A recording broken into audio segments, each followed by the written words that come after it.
Hola, ¿cómo están? Les doy la bienvenida a un nuevo video de nuestra serie La filosofía tiene nombre de mujer. Ya vamos a introducirnos de lleno en el mundo de las filósofas mujeres, empezando por supuesto por las filósofas de la Grecia antigua, que son las primeras pensadoras de Occidente al menos, para lo cual vamos a trabajar a partir de un texto ya clásico que es La historia de las mujeres filósofas de Gilles Menage. Acá lo tengo en un formato PDF eh, que se puede conseguir fácilmente. Es un poco más difícil conseguir el libro en papel que está editado por Herder.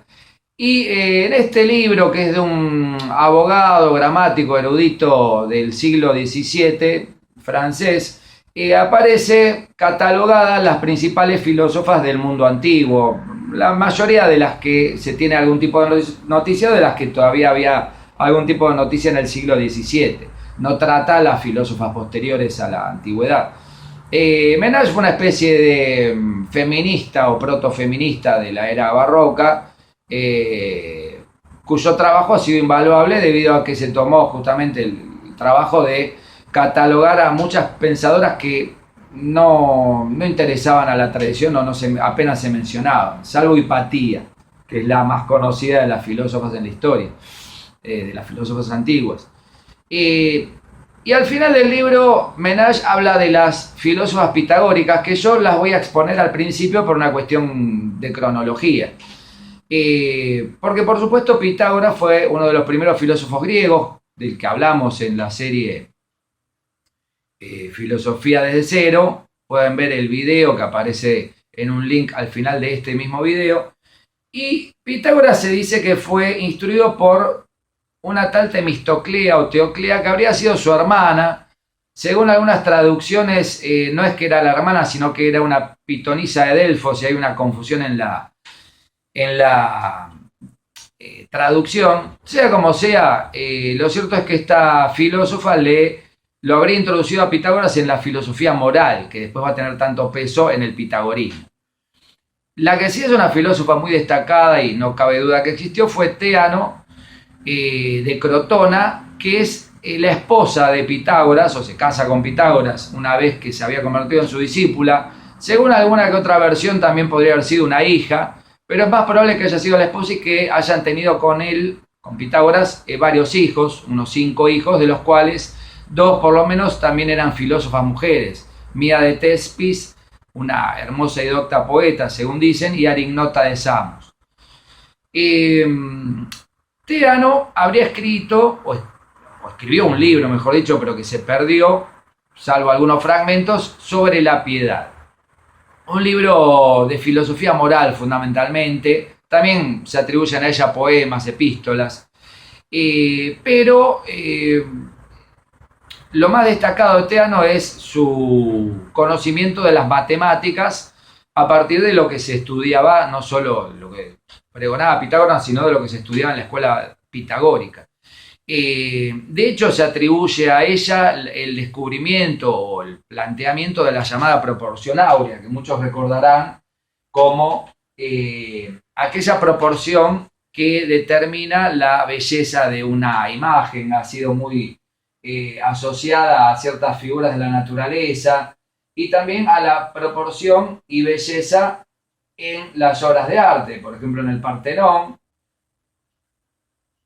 en el Taj Mahal, donde la parte más chica cumple una función en relación a la parte más grande, ¿no? Que tiene que ver con el conjunto, con la totalidad.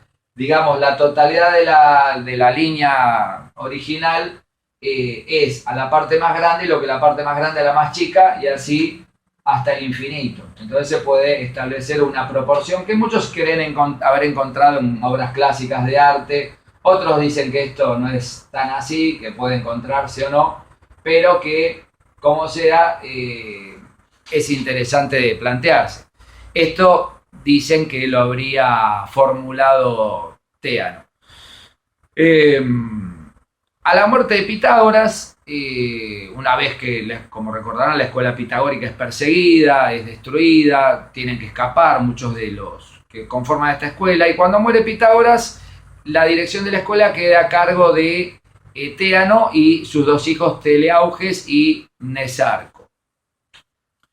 Bien, después continúa habiendo muchas filósofas asociadas a esta escuela por el hecho de que los pitagóricos dejaban entrar en su ámbito filósofas o mujeres que podían convertirse eventualmente en filósofas.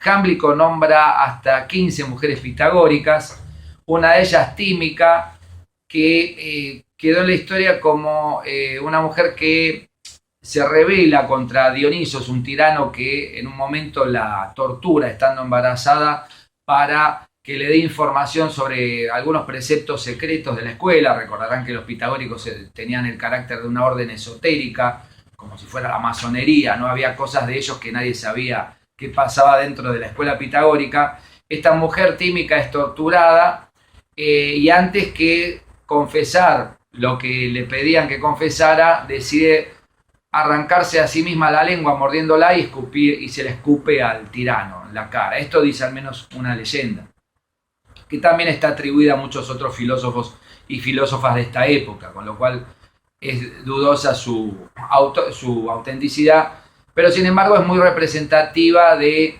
este carácter de rebelión que muchas veces las mujeres filósofas tienen en la historia, ¿no? Sí son más conocidas las filósofas Fintis y Perictione, que ya pertenecen a una época posterior. Fintis, de hecho, vive en el siglo III a.C., lo mismo de Perictione. Fintis habría escrito un tratado sobre la templanza de la mujer, donde dice que la filosofía es común a hombres y mujeres. Fintis era de Esparta. Pero también Fintis plantea que la mujer tiene que tener un lugar de sumisión ante el varón.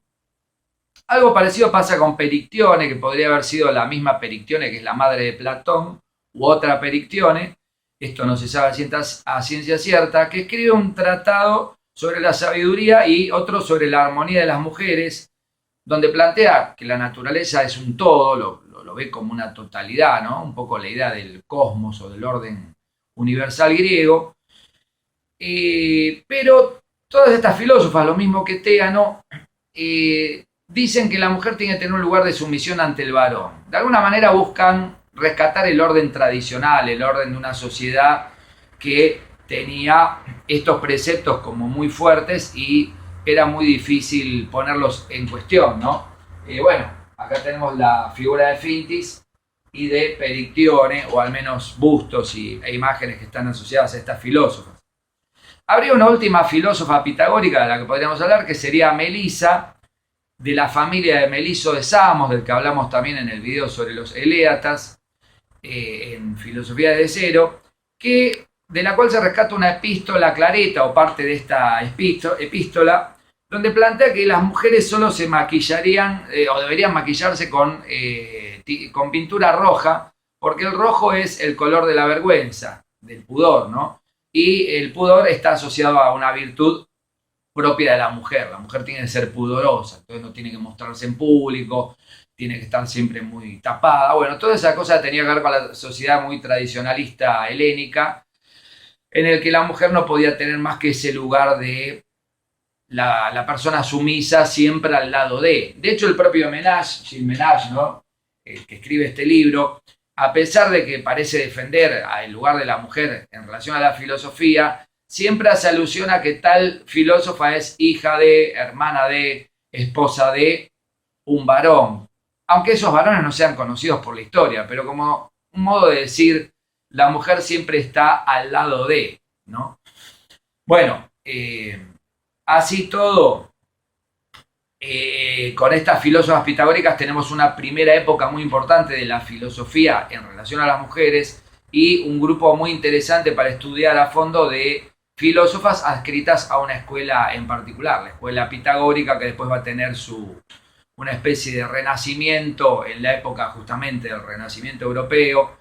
Pensemos que Copérnico, Galileo fueron de algún modo pitagóricos y ya empiezan a tener voz propia las mujeres que piensan y reflexionan en esta época tan antigua.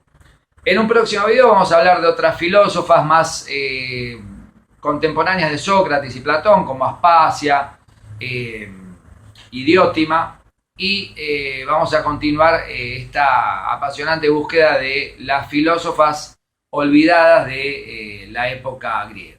Nos vemos y recuerden suscribirse al canal y muchas gracias por seguir esta serie. Nos vemos.